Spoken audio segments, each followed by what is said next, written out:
Bless the Lord, oh my soul, worship His holy name. Shalom Aleihim.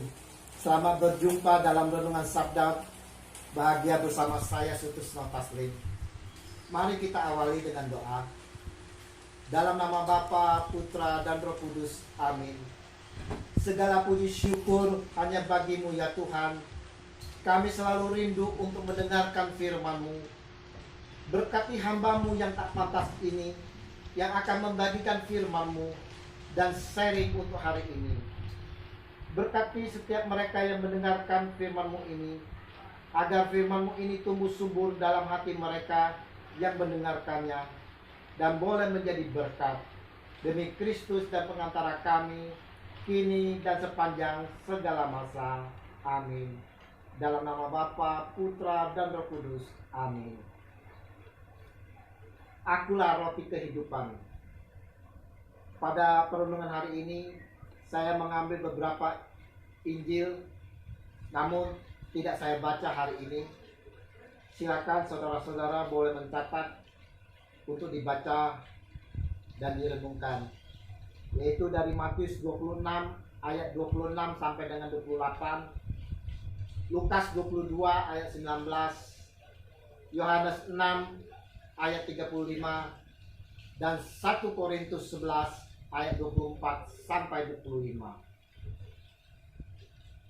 Sering kita dengar pertanyaan-pertanyaan di luar, mungkin di dalam diri hati kita sendiri sebagai orang Katolik timbul pertanyaan, apakah roti dan anggur dalam sakramen perjamuan kudus adalah benar-benar tubuh dan darah Kristus?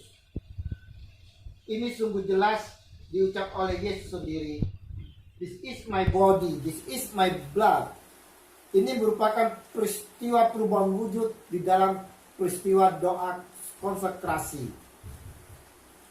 Timbul pertanyaan berikutnya, mengapa gereja melaksanakan perjamuan kudus?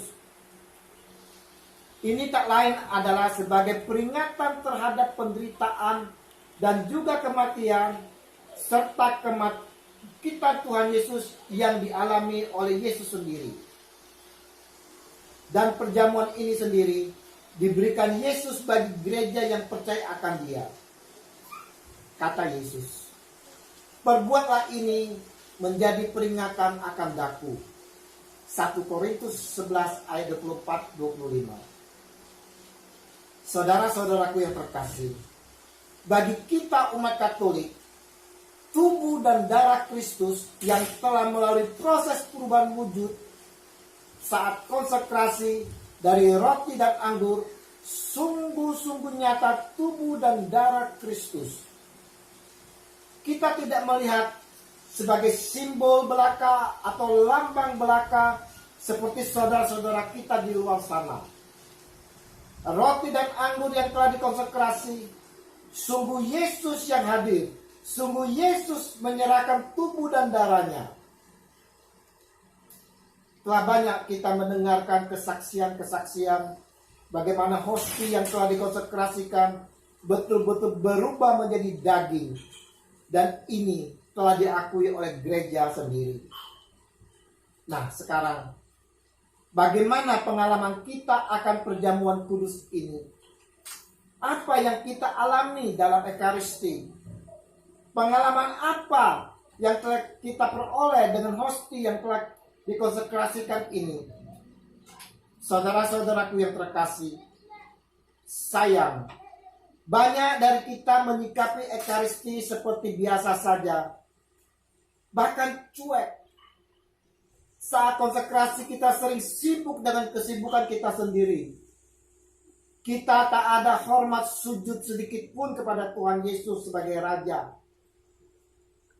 Kalau demikian, sia-sialah kita menghadiri perjamuan kudus Tuhan dalam Ekaristi. Pertanyaan berikutnya, saudara-saudaraku, apa betul Yesus adalah roti kehidupan seperti yang tertulis di dalam Yohanes 6? Apa betul hostia yang telah dikonsekrasikan sungguh dapat membawa kehidupan? saatnya saya akan sharing pengalaman saya secara pribadi akan hosti yang telah dikonsekrasikan. Waktu itu saya anfal dan dilarikan ke rumah sakit dengan ambulan. Saat itu tensi saya sangat rendah sekali. Perjalanan ke rumah sakit sangat jauh. Dan mana lagi perjalanan macet, mobil sangat sulit bergerak. Saat itu nyawa saya hilang, mati. Perawat yang mendampingi saya di ambulan memberikan pertolongan dengan nafas buatan. Driver ambulans pun panik. Selain dengan suara sirine, driver menghidupkan mikrofon berbicara untuk meminta jalan. Puji Tuhan, saya sampai di rumah sakit. Saya pun dirawat dan dimasukkan ke ruangan ICU. Oh ya, sesampainya di rumah sakit, keadaan saya antara sadar dan tidak sadar. Saya tak mengenal siapapun. Yang hanya saya kenal adalah istri saya. Tensi saya menunjukkan 60/39 dengan saturasi oksigen di bawah 70.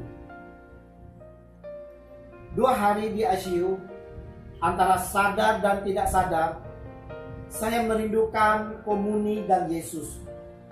Saya berucap, komuni Yesus, komuni Yesus, komuni Yesus.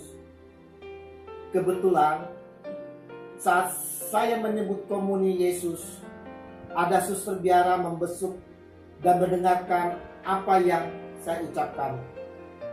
Dia berjanji esok hari akan membawa komuni bagi saya.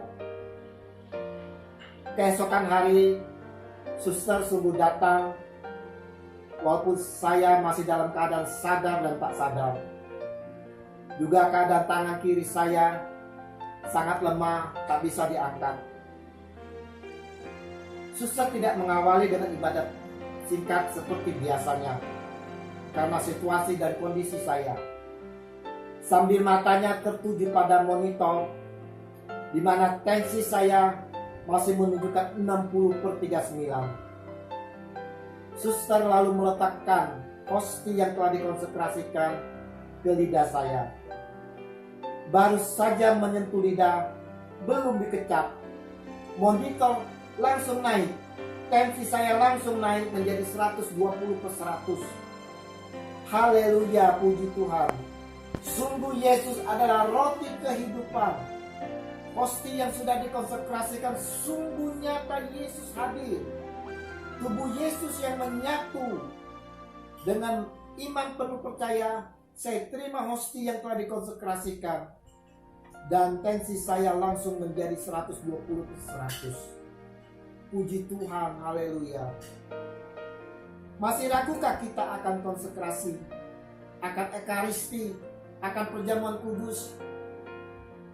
Masih ragukah kita dengan hosti dan anggur yang sudah dikonsekrasikan? Bagaimana seharusnya kita menyikapi ekaristi, menyikapi hosti yang sudah dikonsekrasikan? Mari, saudara-saudaraku yang terkasih dalam kasih Kristus, kita mau dengan sungguh-sungguh mengimani dan percaya akan roti dan anggur yang sudah dikonsekrasikan. Kita mau terus sujud sembah kepada Dia, Yesus Tuhan kita, yang adalah roti kehidupan, di mana telah memberikan tubuh dan darahnya bagi kita semua, supaya kita memperoleh kehidupan. Semoga renungan dan sharing ini bermanfaat dan menjadi berkat bagi sekalian. Tuhan Yesus, kami bersyukur boleh mengimani Engkau sebagai Tuhan kami. Engkau telah menyerahkan tubuh dan darah-Mu bagi kami, agar kami memperoleh kehidupan. Izinkanlah kami selalu boleh menyambut tubuh dan darah-Mu di dalam perayaan Ekaristi. Demi Kristus Tuhan pengantara kami, kini dan sepanjang segala masa. Amin. Dalam nama Bapa, Putra, dan Roh Kudus. Amin. Haleluya.